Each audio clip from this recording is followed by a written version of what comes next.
Is this now going to be your permanent time, or is it? No, just for this week. And then Usually I'm at 11:45. you're going to be 11. Okay. So I want to recap a little what we did last time. So we were talking about two types of giving.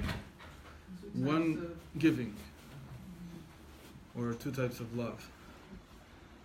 And the one type, because remember we said the left and right axes, they're love that is like mesira, which is giving from one person to another. So in that type of mesira, there's two different types really. We said there's one person who, when he gives, or she gives, the purpose is the giving itself. That's where they get their pleasure from. The very fact that they give. And it doesn't really matter, they don't really think about the consequences. How it'll be received, how much of it will be received, what it will cause in the receiver. They don't think about these things, and the pleasure that they get is just from the act of giving itself. And then we said there's a person who is able to postpone his pleasure. And by postpone, we mean that what's important to them is not the act of giving itself, but how it's received. And that they delay receiving gratification from what they've done until they see that whatever they've given has been accepted the right way, has been integrated properly. So if we're talking about a teacher and students, so it's very pleasurable to talk in front of people, for some people. Some people very much enjoy this.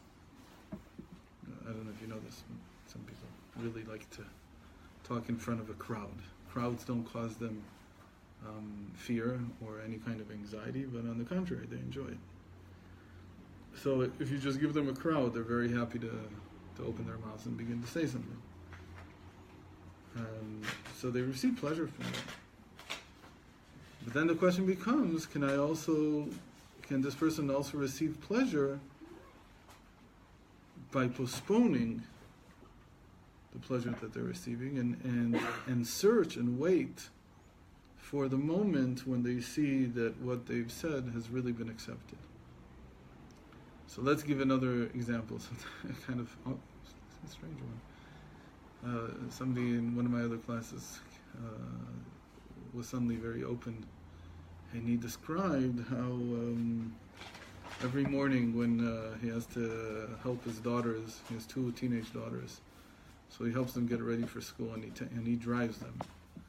So he's faced with the same problem every single morning, that they do everything really slowly, and then there's no sandwiches, and everything becomes a rush, and they're always late. And so he says, I get very angry. That's my problem. I'm easy to anger. So we discussed this a little. So what would you do with this? So I asked him, so how many times are you going to get angry until you give up? If it was purely, when we look at it from the side, we right away say, but it's not helpful. So why are you getting angry? There's a reason why he's getting angry. Right? Why is he getting angry? Because it's very pleasurable. This is also a type of giving, but it's not giving, it's giving a piece of my mind. It's like, and the pleasure that I get from it is just that I got it off my chest. And there is pleasure in that. So that's even a negative form of giving pleasure that works the same way. And then it's so pleasurable that we can't even think about the fact, we ignore the fact that there's no utility in it. It doesn't help at all. What? Just every morning you'll go through the same routine, get angry, and nothing changes. So what's the real answer? Stan, what would you tell him if somebody came in and told you about this problem? Give it to somebody else who tells Rabbi. If you want to get it off your chest. You want somebody else to come in there and make sure that they make their sandwiches on time? What do you mean? They have to have somebody else do it. I mean, if it's pleasurable to get it off your chest, and if it's not pleasurable because you really want to dump on the other person, that's what I'm not so sure about. I think people like No, but he's got this problem continuously that they're always late. So what's the real solution? Don't drive them to school. Get them to not be Okay, one option. They might learn, they might not. Bribe them. That'll work. To reassess his purpose for giving and taking them, maybe he has to do a whole Could be. reassess his motivation for doing this. Could be, Very could be. honestly with a good Reassess why he's Okay. getting Just angry. well, the fact that he should consider is this, I shouldn't be doing this because it's taking my time, unhealthy time in me to. Okay, but let's say he really does want to take them in the morning, and he's going anyway to work, and whatever. Like this is part of his routine anyway, but he wants it to work. He doesn't want it to, right? He wants to fix the situation. So what do you do to fix the situation? Be nice to Obviously, them anger is instead. not going to work. Right, be nice. Anticipate it. How? You're right. How would you Change answer? it. What? Would you say? What? Change the habit. Anticipate. How? Like send the kids to bed even an hour early. I mean, it's kind of like Okay. an Amish. So he says that doesn't work at all. So is there any other option? Yeah, you're right. That's the direction. It's Okay. anticipate. So what? Anticipate his own reaction and kind of Okay, but face. Time to 10 because it's delaying the pleasure that the anger obviously it's feeding his anger. so I told him the anticipation part. I said, since you know that nothing helps, that no matter what, it takes a long time for people to understand how to use the morning the right way. I admit myself that until I was 45, I didn't get it. So for 45 years, I was sort of like flailing around, losing time, precious time in the morning, not knowing what I was doing. And suddenly Hashem had a lot of Rahmanas on me. And something changed in the last few years, I don't know what.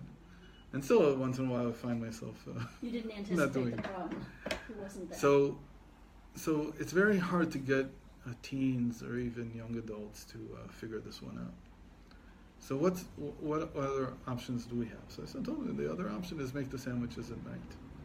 Don't do it in the morning. Yeah, they're not as fresh. They're not this, they're not that. But when you wake up, there's one less thing that you have to worry about. He says, yeah, but even if I tell them, so he says, I've tried that. And what happens? They don't do it. They don't get sandwiches. So I said, once in a while it's okay for them also to go without sandwiches until they learn. But what are you really shunning by saying it doesn't work when I do it in the evening? So I think what he's really shunning, and he admitted that this was the issue, was that it's not going to be tell them and it gets done. Because it's a general problem with kids at that age. You can't just say, okay, do this and it gets done. It was like somebody once drew an analogy between computer programs and children. Sort of like you program something in, but you really got to watch what comes out because it might not be exactly what you thought would happen. It's like you send a kid somewhere to do something. You got to see what they're doing because it could be that what you sent them to do is completely off the radar, and they're doing whatever they're doing.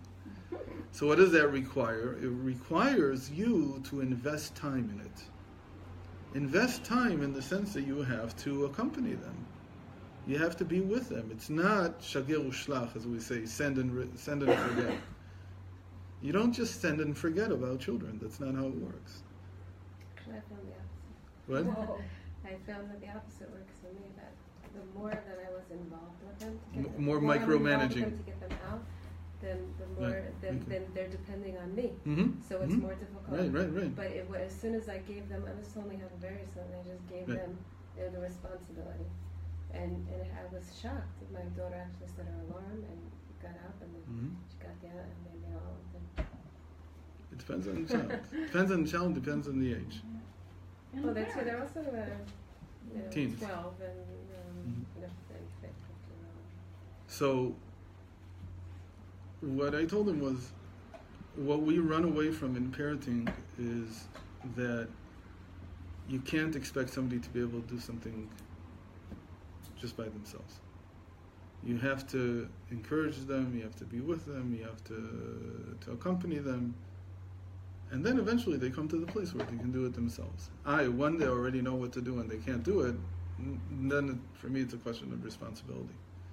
But before that, it might be that I need to do it 20 times with them until they figure it out. Because it's like breaking a habit.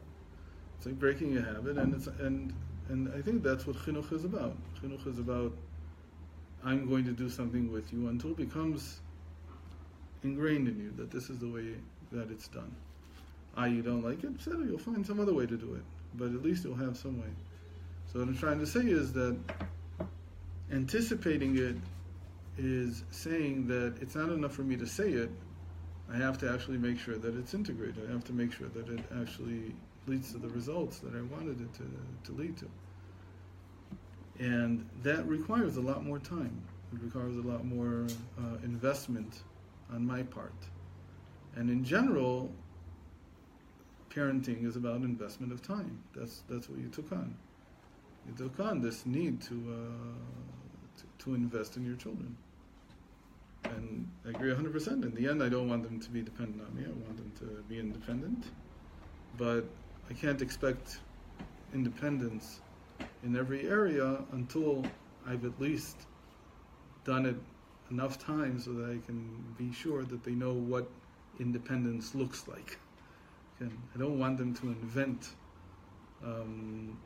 the concept of what it means to be accountable. I want to show them what it looks like to be accountable. And when they see it, then I'm sure that they'll be able to apply it in whatever area that they need. So maybe with the sandwiches, I need to go through that whole process. And I'd say like this, that if at age 12, 13, 14, 15, your children can't make sandwiches in the morning, it's not because they can't make sandwiches. It's because you didn't do this process earlier with something more basic, like getting dressed, for instance, or whatever it is, or taking care of your getting your bag ready in the evening and not in the morning when there's no time. You have to run around looking for everything. So there are kids that are more prone to be, their proclivity is to be more accountable, and there are those that are less. But all of them require my giving them in a way that I have to make sure that it's received the right way. Okay, so that's basically what we talked about last week, and what we want to talk about today is we want to expand it. So last week we took it also into the direction of why, what is receiving require from the side that's receiving, right? That the person that's receiving from me also has to do something. The student also has to do something. What's their role? So we said their role is also to get rid of their self-image so that they can receive something greater than how they perceive themselves to be right now. One of the main things is the easiest way for somebody who's supposed to receive something to block it off is by saying, well, I can't handle this. This is too big for me. Chazal call this lo baishan lamed. That a person who, baishan in this sense is like somebody who's not busha in the sense of I'm ashamed but unworthy. Okay, I'm not ashamed of something, but I'm not worthy of receiving something like this.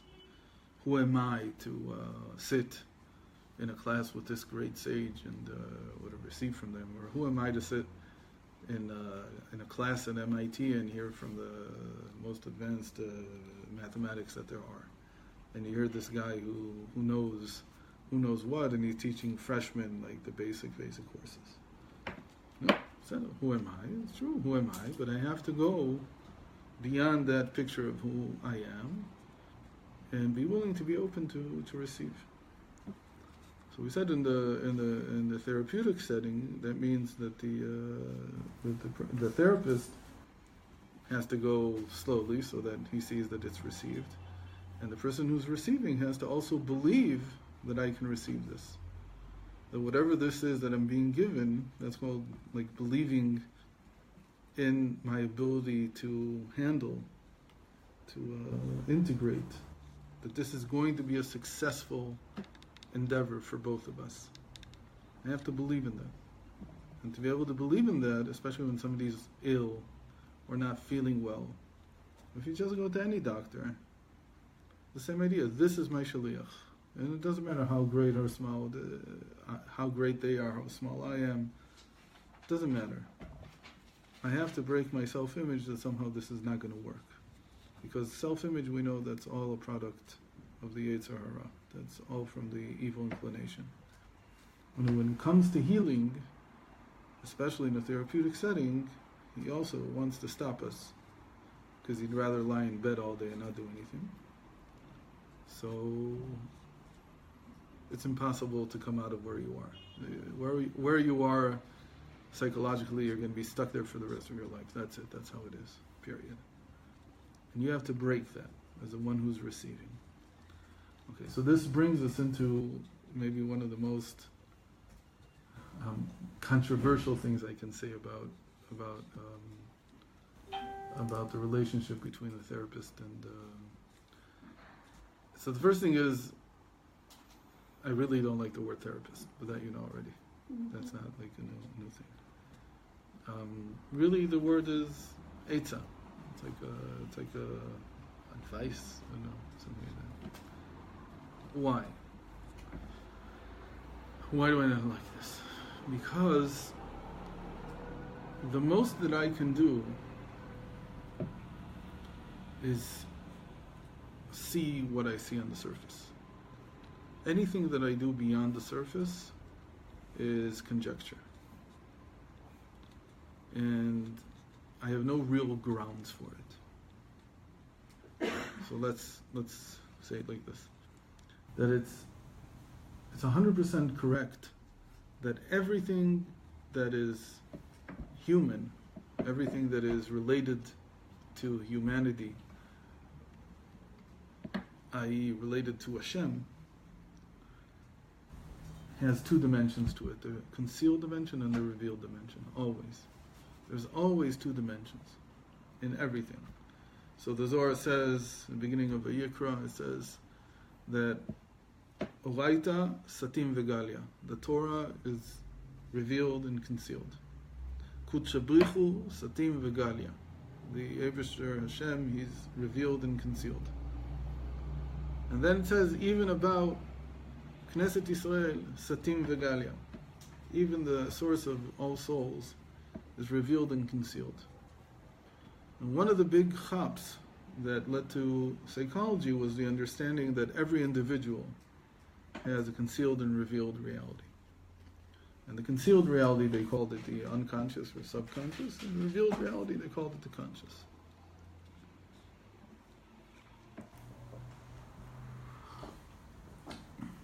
So something that was tried a lot in the beginning by Freud was hypnosis.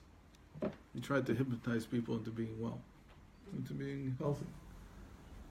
And then he realized that it failed consistently. So he said, why is this failing? Because I'm addressing the unconscious without taking care of why the conscious is not seeing the unconscious. Meaning I'm telling the unconscious, be well, but the problem is not only in the unconscious, there's also an element in the consciousness that, these are called like reaction formations, or what he called them, like defense mechanisms, or whatever they are, that they don't allow me to see how the unconscious really is. It's really concealed. And so even if I talk to the concealed, that doesn't help. It doesn't create a change in the revealed, in the conscious dimension. The sages say in the Talmud, "Bamufla mimcha al tidrosh." What is wondrous from you, don't inquire. Very strange attitude. Don't inquire about something that's wondrous, meaning concealed from you. Who said that? It's a Gemara in Masechet Chagiga. And they end, there's a few more words in the middle that I don't remember right now, and then they end with Lam lecha esek b'nistarot. Why do you want to engage that which is hidden? What do you mean? That's always the most interesting thing. What's hidden? They're talking about Hashem. They're saying, like, Tamim tiyeh Hashem Elokecha. What does it mean, Tamim tiyeh Hashem Elokecha? That you should be whole with Hashem. Whole or earnest, honest with Hashem. What does it mean to do these things? Says Rashi, that just accept things at face value. Don't try to figure out what's hidden. Don't try to reveal the concealed. Or to say it another way, you can only reveal the concealed if there's if there's a new concealed to take its place. You can reveal a concealed dimension if you allow for there to be something that is still concealed. So somebody comes in and starts explaining to me their problem. And I analyze it, that's why it's called psychoanalysis. I analyze it to death. To the point where I'm telling them, look, this really has nothing to do with what you just described. The real reason for why you feel this way, and I have this whole theory built up, why and how and who and when and who. And then I start treating the theory, which is very nice, but who knows if it's even related remotely to what the person is telling me about. Because it's in my head, this theory, and I'm very smart and I figured it out. So the sages say, in the end, you only have what your eyes show you. Don't try to outwit reality. Don't go in that direction. Rather, just accept things at face value and treat them at face value. So somebody would say, yes, but if that was true, then we wouldn't have science and we wouldn't have any knowledge about reality because we'd never study. That's not true, because what does science do? It studies phenomena that we see. We just try to make sense of the phenomena that we see, but we don't invent phenomena that we've never seen. That's not right. You can't invent a whole story that you've never heard from the person. They tell you it's this, settle it's this. This is what they went through. So, in a moment we'll get back to this, like in more, we'll see how it applies to this whole thing of giving. But to really understand it, let's go back now to giving. So when Hashem created the world, we say that He went through a tzimtzum. He went through a contraction. And by contraction, what's usually meant is that everything was full of Hashem's infinite light, meaning infinite revelation. Everything was revealed. And then, for there to be room, He had to create like a concealed dimension.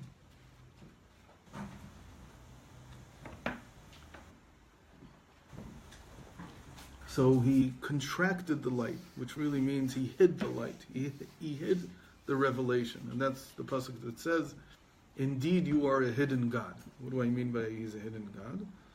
That for there to be a world, He has to be hidden at some level. There has to be a concealed dimension. Put it another way, it's usually how it's explained, is that without there being a concealed dimension, if Hashem would just show Himself fully to us, there would be no us. So by allowing there to be a concealed dimension, I'm actually giving autonomy. If I take away somebody's concealed dimension, I take away their autonomy, I take away their humanity. So even if I know a secret about them, I can't tell them. But the truth is that if I'm really smart, I understand that the only time that I'll reveal to myself that I have, that I know one of their secrets, as if there's other secrets that I know that I don't know. Because otherwise I will take away their humanity in my own eyes. It's like and the whole process of bringing somebody, helping somebody, is, like you said, it's to give them independence. It's to make them responsible for themselves. But if I'm going to do everything for them, and I know everything about them, that takes away their ability to do things for themselves, because they become dependent.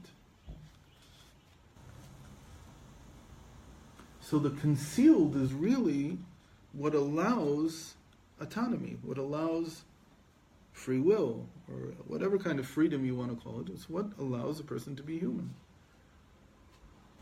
The fact that the Torah has a concealed dimension.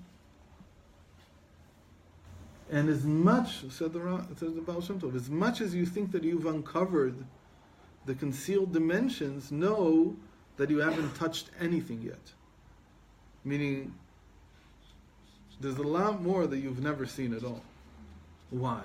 That's to leave it autonomous. To leave it whole. To leave it as something that is alive. It's not just some text that I'm analyzing. And that I know how to analyze all the different aspects, so I've got it down. The Torah remains alive. It's like a living entity. It's a living Torah, Torat Chaim. Because it has a concealed dimension that I can't see, that I can't access.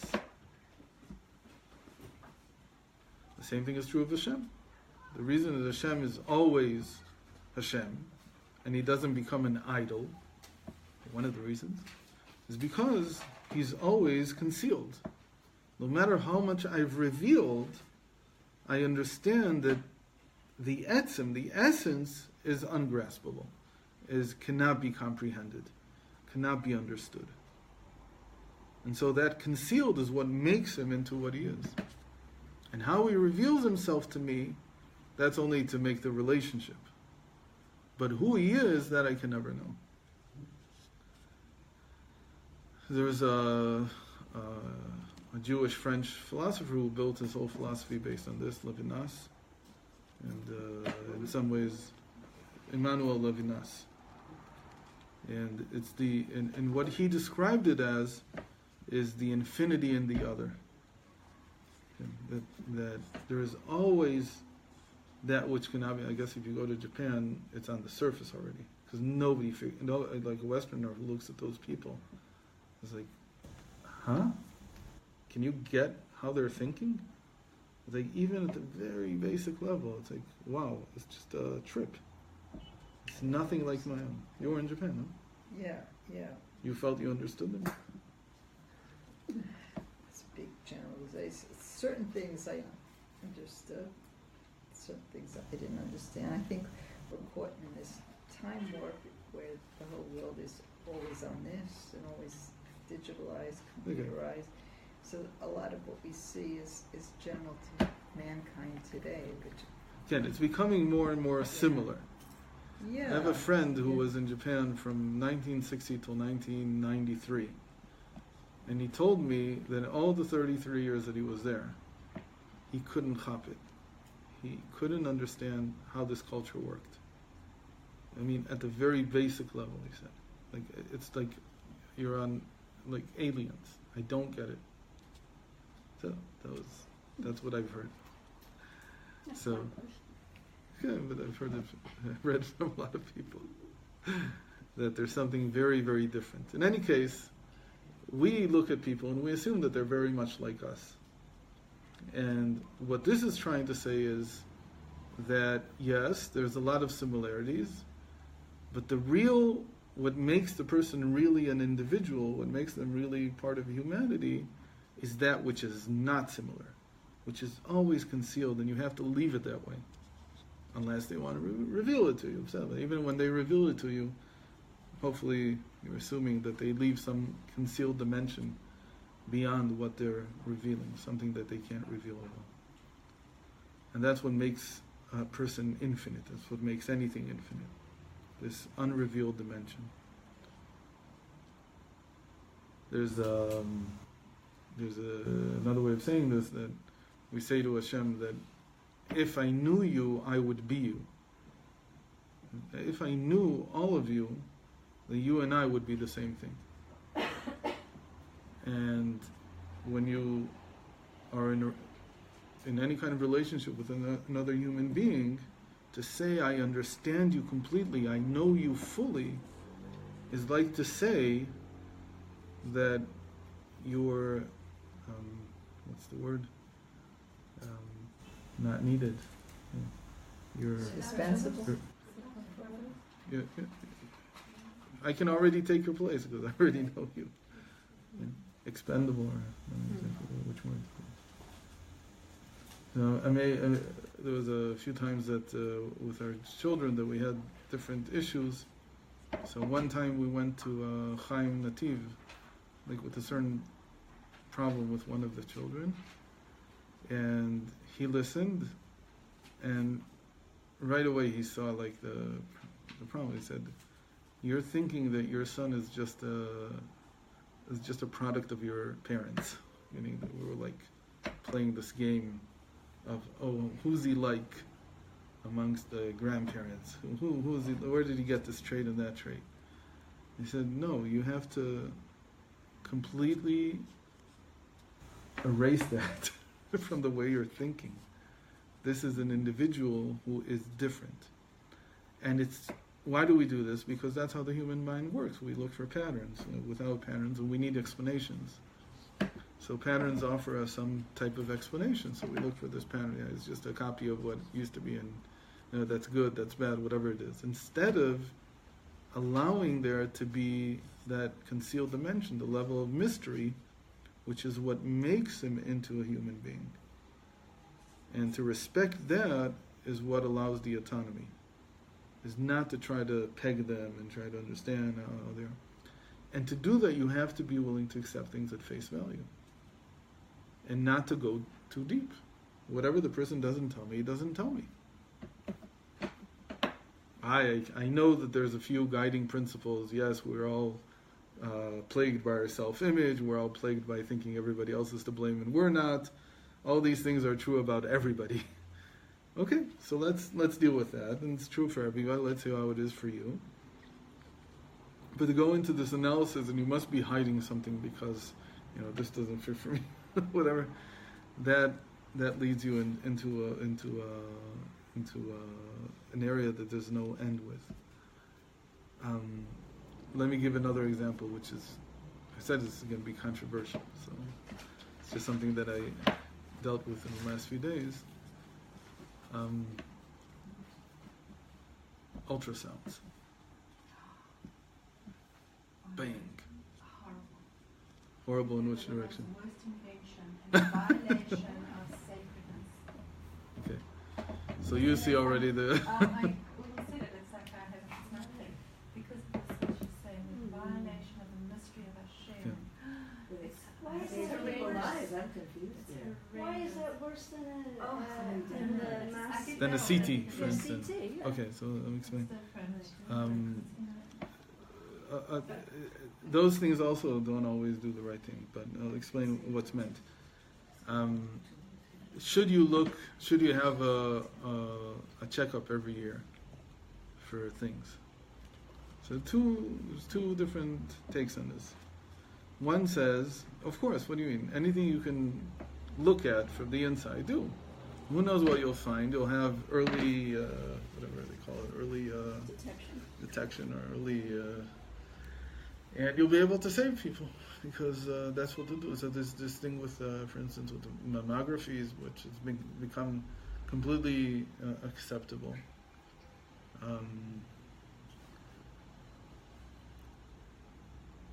The thing there is that you're not talking about a world within a world.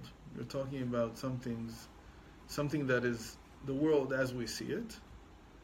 And the process that's going on is relatively well understood. Relatively well. We understand what normal tissue looks like. We hope we understand what abnormal tissue looks like. We don't always get it right, but we understand a lot about it. There's not a process going on. There's not a new process going on More importantly, the sages never said that a doctor doesn't have the permission to heal.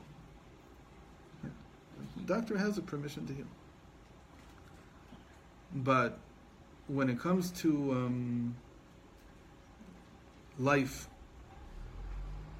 being created within life, about that the sages say something very interesting. They say that the key of pregnancy has never been given to man. That we don't understand this process. And people say we understand it very well. No, it's not. Talk to the real experts, you'll see that they say we don't understand it very well. We understand some things about it. So you don't mean just ultrasound in general, you mean when you're pregnant. Pregnancy. That makes a big difference. What is this like? So the way to see this is, and that's why all medicine is very difficult. It's not a regular science. Sciences like physics and chemistry work very well, and our cell phones work, and they don't suddenly, there's no false positives in the cell phone. It rings, but there's no real call. That doesn't happen on a cell phone. Why? Because to create these types of technologies are only based on chemistry and physics, mathematics also. But when you come to analyze a chemical process, you can isolate it. When you come to analyze a physical law, you can isolate it from all the other laws. And that's what you do in science. You have to take nature away. You take one little piece out, and you say, I'm going to look at just this little piece, and that's what I can do in the lab, and come up with whatever conclusions I can about this. And I hope that when this is in nature, with all its complexity, it works the same way. So, in most cases, when you take a little piece of physics out, one of the natural laws of, be it mechanics or whatever it is, or when you take a little piece of chemistry out, and you look at it in the lab and in the microscope, and you look at, how does this process work? You get a pretty good idea, and when you put it back in, and you look at it in nature, it's not different. It's very close to the same thing. It's still some differences, which is why sometimes cell phones also don't work. But, in general, they're few and far in between. But when it comes to something that you can't analyze, you simply can't. You can't take a piece of pregnancy out of the pregnancy. I mean, we try. But the whole thing is just, it exists only in its natural state, really. How did one doctor tell me once? He said, we know how to raise a child until 10 weeks in a test tube. And at 24 weeks, we know how to take it out and continue the pregnancy, or keep it alive so it develops. So we're only missing these 14 weeks. Once we get that, from week 10 to week 14, that's it, we're done. We know it all. But I guess what he's saying is that the essence of what's going on goes on in those 14 weeks. Can you cut off a little bit more, maybe?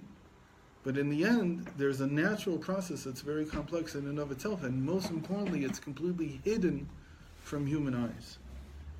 And so, it's very hard to determine what is really happening. That's called b'mufla mimcha al tachko. That if it's too wondrous here is also both concealed, v'nistarot, and it's also nature in its pristine state, the way it is, that you can't break it up. You don't know how to break it up. Because there's no such thing as a little piece of pregnancy. That doesn't really exist. You can study certain processes, maybe you can study certain enzymes, but to get the full picture, you can't by taking it apart. In the same way that you can't figure out what life is by dissecting a corpse. It just doesn't help. So, in that sense, you have to understand that what's hidden is a world in and of itself in this case. And when you try to analyze it, you're actually killing it. You're actually coming to wrong conclusions. And that's how human life is also. Each and every one of us is pregnant with a whole nother reality, a whole nother dimension of who we are. And if I'm able to show it to you, that's one thing.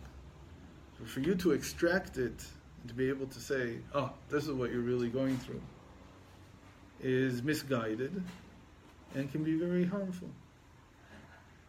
It can be mamish harmful to the person. Like, what do you know about me? How do you know how... I can make some educated guesses. It's true, I know that most people suffer from self-image. They suffer from this, from this. This is like we all have difficulty being attentive. We have this, we have that. But from that to come to the conclusion, some of these are crazy. I mean, you read them. There's one that's been going around for the last 10 years. Freud had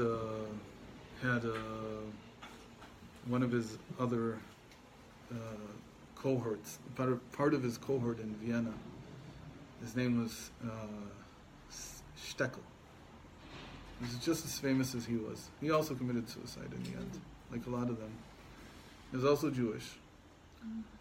And the reason this story has been going around is because somebody made a big deal out of it. They claimed that it was somebody in particular. I don't want to talk about who it was, but the story is that somebody came to Freud, and Freud referred them to Steckel.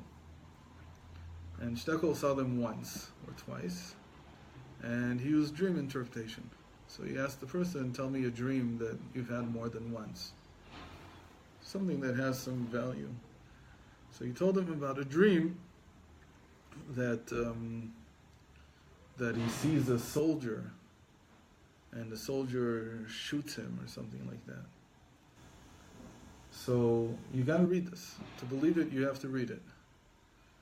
So he opened this up to the idea that this was apparently he writes that this was a very important religious figure from Jew, who he says was a leader of some sect, some Hasidic sect.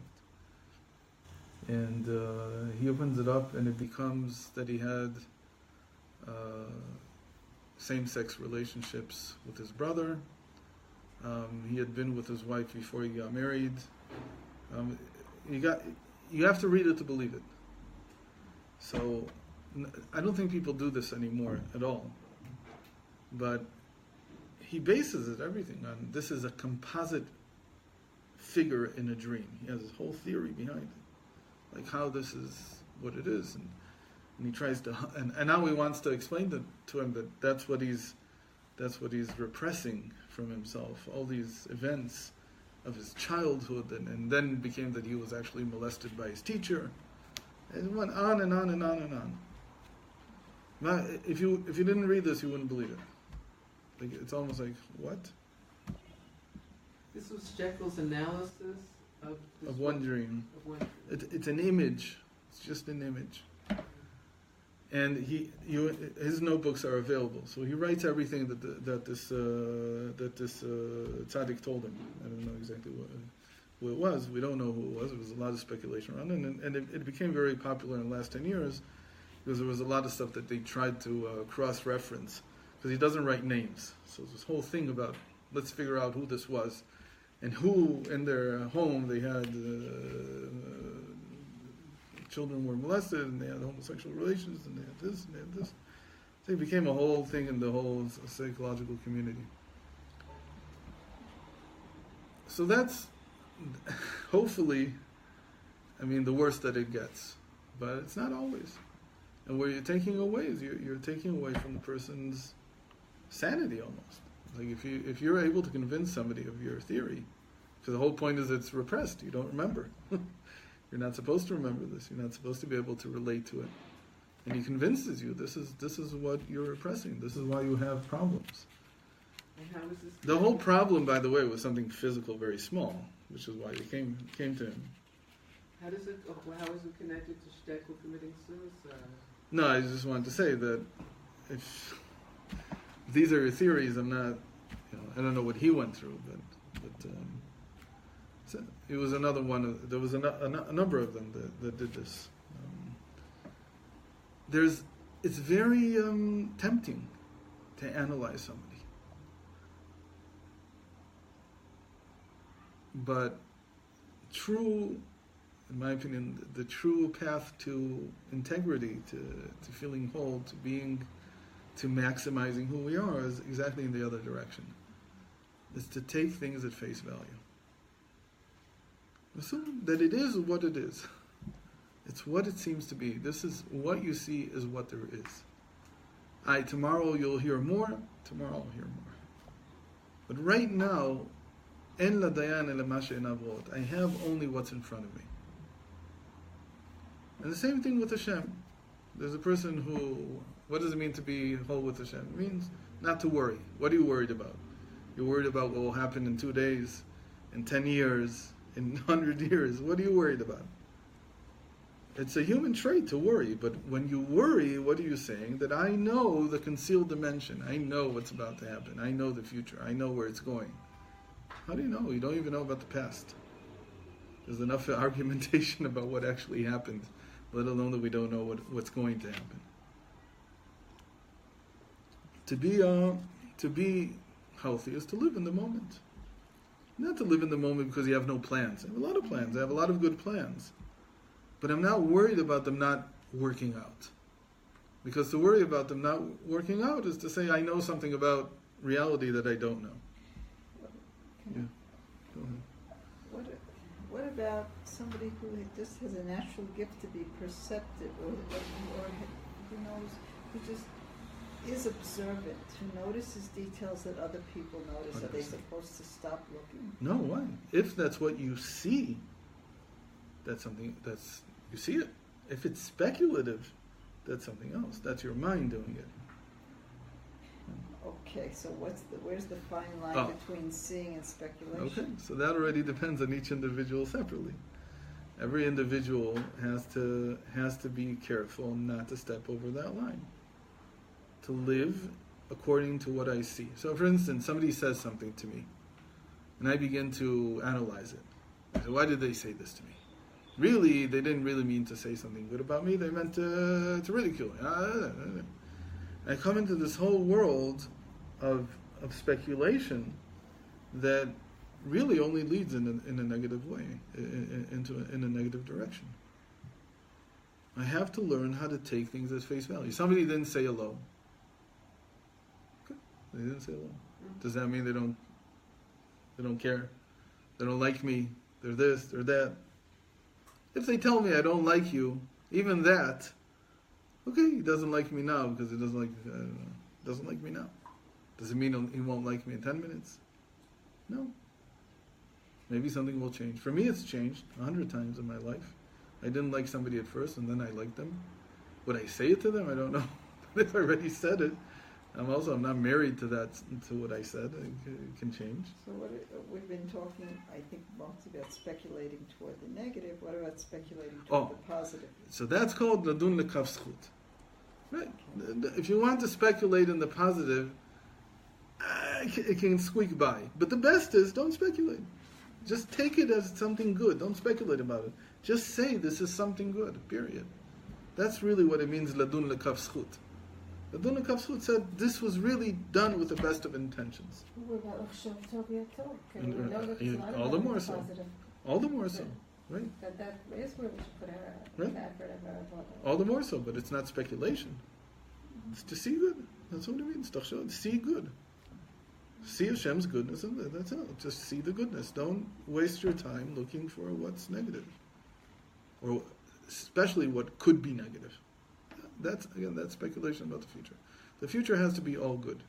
This we've talked about a lot, and so. I was asking that in the therapeutic context, does this apply to being with someone and sensing something and delving into their past? Right. Which could be that could be dangerous. Exactly. Does this also apply? Yes, very much. That's exactly where people, if they're not, you can see it whether they're open to discussing this or not. But there's no point in right. There's no point in it. It doesn't. It's if they feel that this is something they want to share, they'll share it. I don't have to sit like a log and stare at them blankly. I can try to understand things better. Something that you've told me, I want to understand it better.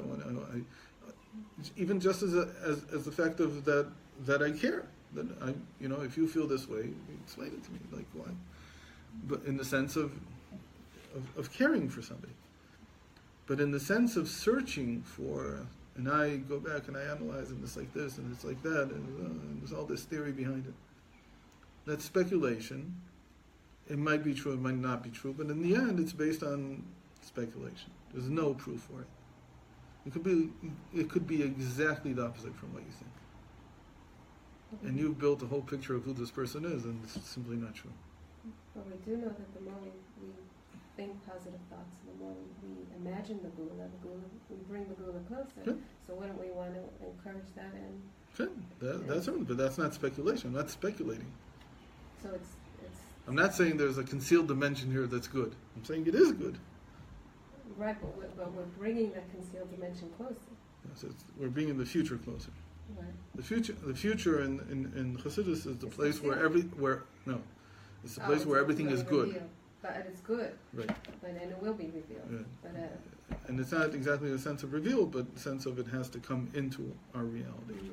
But it's not it's not like to say that the subconscious of the world is good. No, the actual reality of the world is good. Not just the subconscious. Subconscious, certainly. Whatever's hidden is certainly good. But even the revealed we're is bringing it from its from the future into the present. From the place where it's. I want to see the future. I want to see it as something good. That's what it means to see a good future. Right. And that there's more than that. I can do it not just passively, I can also do it actively. And I can ask, so how do I make the future good? Mm-hmm. That's another dimension to it. Okay, so now let's go back to this contraction. When Hashem, so the usual picture is that Hashem created a concealed dimension for the place in order to allow reality to exist. Because without there being concealed, there's no autonomy, there's no free will, there's no us. But in Chassidus it's described differently. It's not to say that this is wrong, it's just described in a different way. And it says that the contraction is really a overturning. It's turning over, or turning the tables, or in short, the nafochu. Isavcha. So we talked a little bit about it last week. Right. That the contraction is not making something concealed, but rather flipping, switching, turning around two qualities in Hashem himself. So Hashem in himself, he has two dimensions. One dimension is his infinite dimension. The other one is his finite dimension. And when Hashem created the world, what he did was he turned them around. He said, if until now what was revealed was my infinite dimension, from this point onwards what will be revealed is my finite dimension. What was concealed will be revealed, and what was revealed will be concealed. It's not just creating a concealed. It says even before then there was a concealed. Before Hashem created the world, the concealed was his finite dimension. And the revealed was his infinite light, his infinite dimension. And when he creates the world, what he does is he switches them around. He says, what will be revealed is my finite dimension, like a table and a chair and a human being and all this. And what will be concealed is my infinite dimension. The same thing goes for somebody who's giving. How do I come to this place where I can give not for the act of giving, not for the pleasure of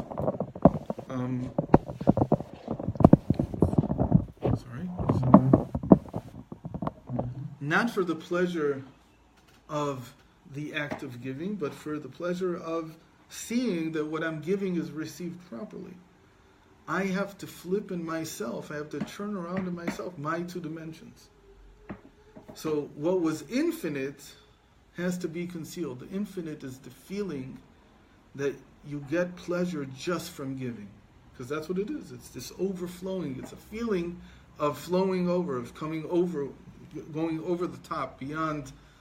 When I give, basically what I'm doing is I'm overflowing. I'm giving to somebody else. That I have to conceal. What do I have to reveal? My limited dimension, which says that I don't give until, or I don't take the pleasure until I see that it's been received properly by the other side. I'm limiting myself. So I don't give everything at once.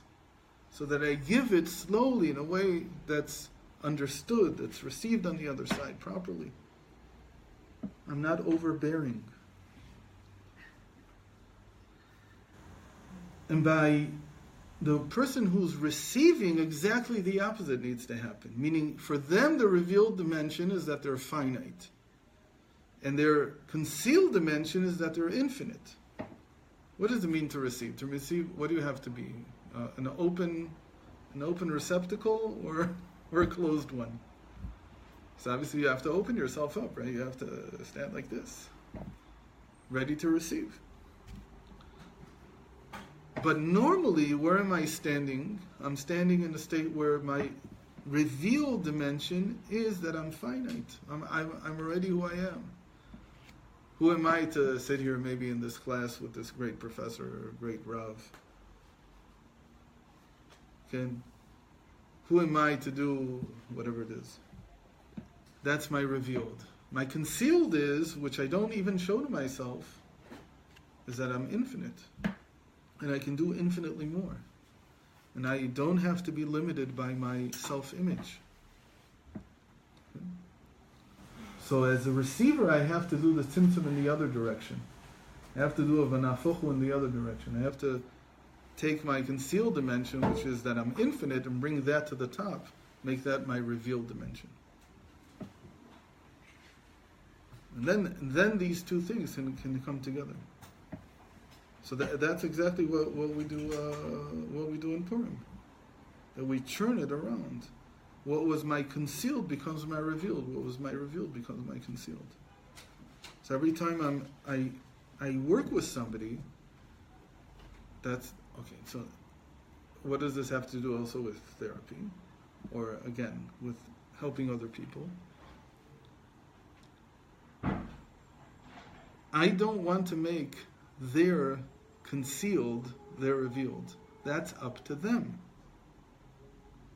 Again, what does it mean that I'm the one who's giving here?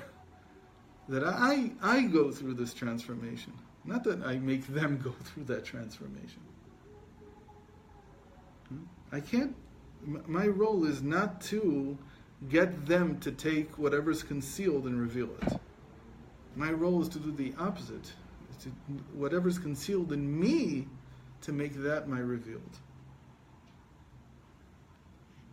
That's the therapist is making what is like. My duty is not to get them to do itapcha. My duty is by me doing itapcha. They will also. And what is by doing it? So for me, it could be that, for instance, sharing myself. Okay? Whatever is concealed in me, I know a great deal about my life. And I tell them, well, this is how it was by me. And the person learns from that.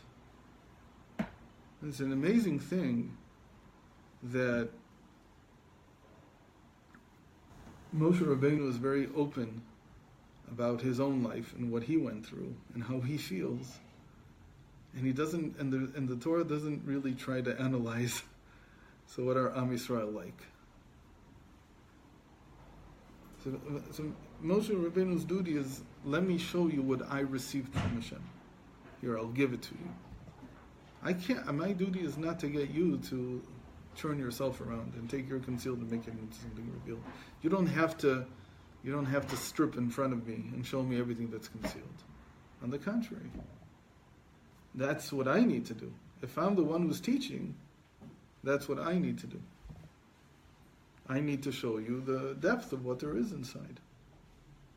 That's my duty as the person who's as it were the giver here. And the receiver has the duty to do the opposite. So, by the way, that's our relationship with Hashem also. Hashem doesn't wait. Doesn't look at the world and say, I'll take away your concealed dimension. On the contrary. He says, I'll take away my concealed dimension. He says, I'll reveal myself. You don't have to reveal yourself. Nowhere is there a mitzvah for me to reveal myself. Only in one case. When do I have to reveal myself? When I have to do vidu, when I have to say I did something wrong. And even then he says, it's not for me. You say it however you want to say it. It's for you. So when you have something that you want to unload, fine, you can unload it here. But I'm not going to pry into, I'm not going to come to you and say, if you don't admit this, then who knows what. No, you have free will. The world can go on. On the other hand, me, myself, I'm going to reveal it all. That's what the Torah is. Hashem revealing himself, revealing his what was concealed in him. And he gives it to me. And he says, from this learn. So take the Torah now and learn it. So that's what happened in a certain sense in Purim, that we realized that we have a concealed dimension, that Hashem has a concealed dimension, and that when he gave us the Torah, he wasn't trying to force it on us. On the contrary, he respects our concealed dimension. Instead, he says, here's the Torah, this is my concealed dimension, this is who I am inside. And you can come and from learning from me, you can come to understand how to act in the world. Because I don't tell you to do something that I don't do myself. So he says. And Hashem doesn't command us to keep Shabbos if he doesn't keep Shabbos. So he says, I kept Shabbos the first Shabbos. I'm revealing this to you. So that you know how to act, so that you can learn from me. But I'm not telling you that you have to write a book where you write all your deepest hidden secrets, and that's part of the mitzvah. There's no mitzvah. And even when you write a book, which book are you going to write? Hashem's Torah. You don't have to write, you don't have to reveal that. In the world to come, you will study that, but only you, nobody else will know about it. So in the world to come, every one of us will learn our own story again, over, but the concealed dimension of it, what we have been holding inside the whole time, I'll learn that. But I don't have to publish it.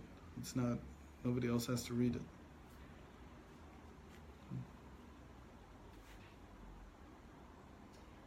So the people who come to therapy and seemingly put all that concealed, just pour it out on the table, do we assume that there's another level of concealed underneath?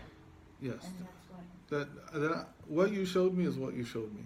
Right. That's at face And and this stuff I can help you with. Is there some hidden reason for why all this? I don't know. It's to respect the person, basically. It's to keep a certain distance. I can tell you about myself. This is how I experience these things. I can be very revealing about who I am. And again, that means also that I don't want to be over-revealing, not because I'm not willing to reveal myself, but mostly because I don't know how it's going to be accepted on the other side. So I have to be very careful. How much am I giving over, right? But for me, again, the main point as somebody who's giving is that my infinite nature has to be sublimated. My nitiyah, my proclivity to just give tremendously and a lot, I have to hold it back. And my ability to wait, which is my finite dimension, has to come out.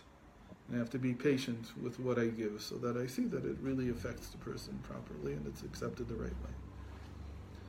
If I'm on the side of this student, so my duty is the opposite. I have to bring out my infinite nature, which means I have to be completely open to what I'm hearing, and I have to sublimate my finite nature. And by the way, when I'm not in a learning setting, it flips back.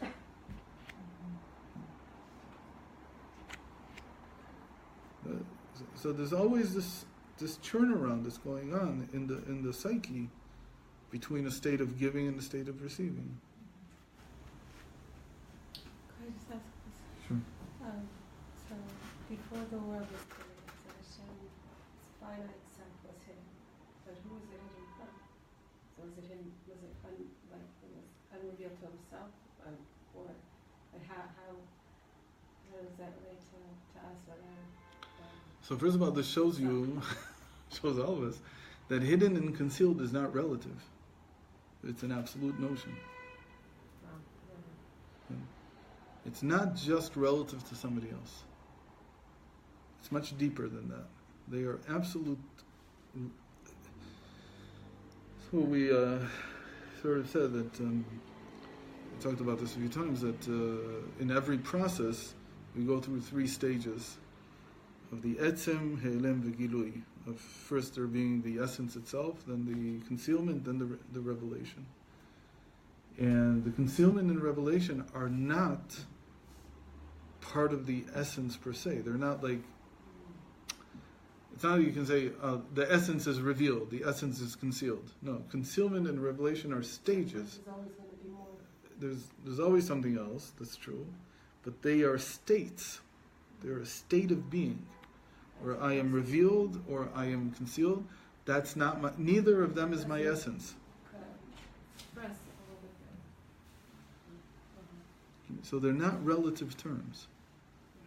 They are, of course, concealed and revealed that are also relative. It works in in relationships also, but it's also a state. A person who is tamim, so he respects concealment, regardless of whether it might be something that he thinks I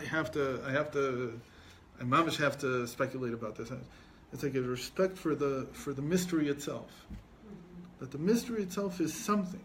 It's not whether I see it or don't see it, whether I come in contact with it, don't come in contact with it. It doesn't matter. It's something in the world. And the same thing is it being open. It's a state. And I could be open without anybody seeing me. It's like how I feel. It's how I am. I don't have to be engaged with somebody in conversation to be open.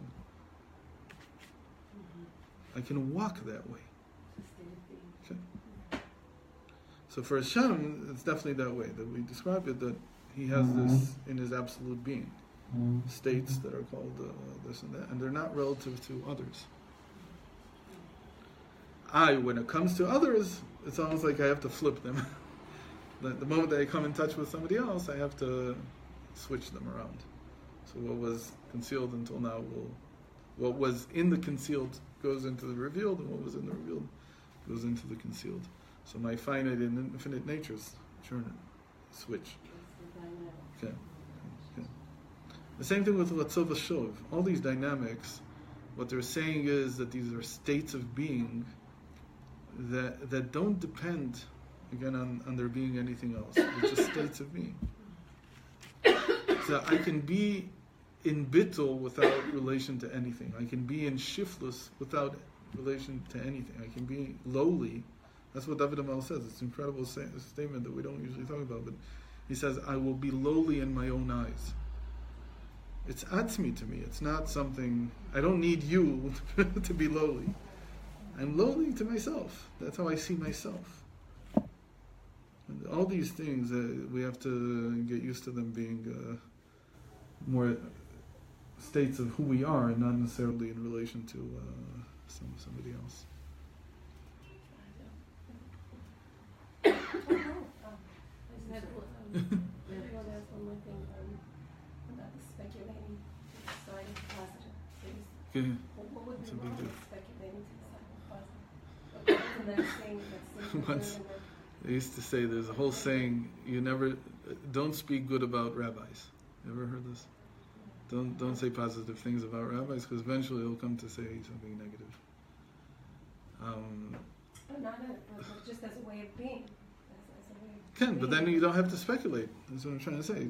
You don't need to speculate. Just say it is good. So what's really the difference between speculating and thinking? So speculating would be like saying, you know why this car hit me right now?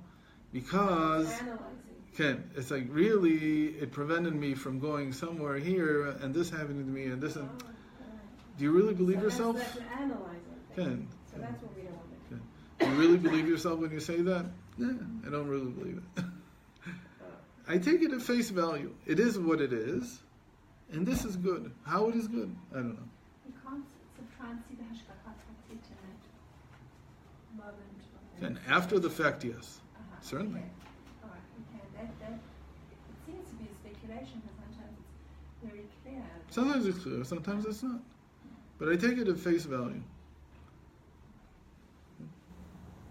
But even in the present moment, we could speculate about the future in a positive way. That this is happening because then in tomorrow it's going to be like this. I mean, So maybe it's to just look an- forward to it being good, that's fine, but it's not that's not speculation. It's just I expect it to be good. That's, how it'll be but good. that's And something that we do want to encourage. can, of course, that's the main thing. To So machshov that's just- tov. I don't know, 'cause But that analysis, like I'll tell you why it's going to, because this and now this we and this don't and want- this. right. Then I don't know. I don't know how to. Hashem has many shluchim. We'll figure it out. I don't have to get into that. Again, it's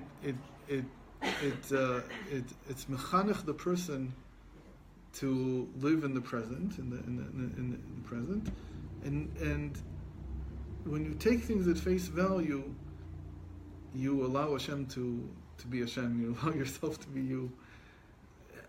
I don't know how to say it, but it's more honest because you really don't know. It's not like, oh, I knew the stock was going to go up.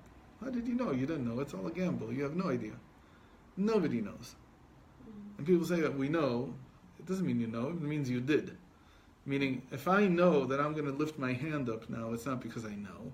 I don't know. It's because I have control over it. So I did it. Things you have control over, that's something else. That you're responsible for. But things that you don't, you're not, again, in yourself, you can't hide away from self-analysis. You have to do that. That's what we said, because you flip them over. So what was infinite becomes finite, what was finite becomes infinite. That I am responsible for. In the same way that Hashem, when He created the world, He revealed His hidden self. I have to know about myself to some extent. I can't run away from it. But to overanalyze will kill me. Like even with myself, to some extent, it's better not to analyze than it is to analyze. To stay simple. Simple and earnest. And about the other persons, what they want to bring out, they bring out. So let's talk about what you want to bring out. But to try to figure out beforehand, analyze to death. How do I know? I don't know. No. You tell me A, B, C, and D. I know how to connect the dots. That's something else. Because that's not speculation. That you're telling me something. I can read between the lines, let's say. We'll call it read between the lines. I'm not saying this is some secret that's come down to me by prophecy. No, you said this, you said this, you said this. Doesn't it mean this? So the person has to say, yes, it means this or it doesn't mean that. But for me to prophesize for them that this is what... I don't know how to do that.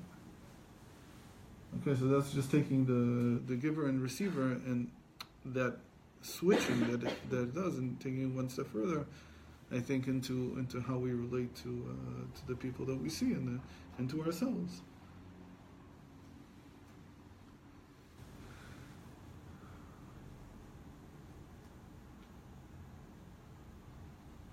Okay. So, Purim Sameach, and hope to see you next week. I think next week is normal. We won't say the P word, what comes after next week. But, we'll leave it as is.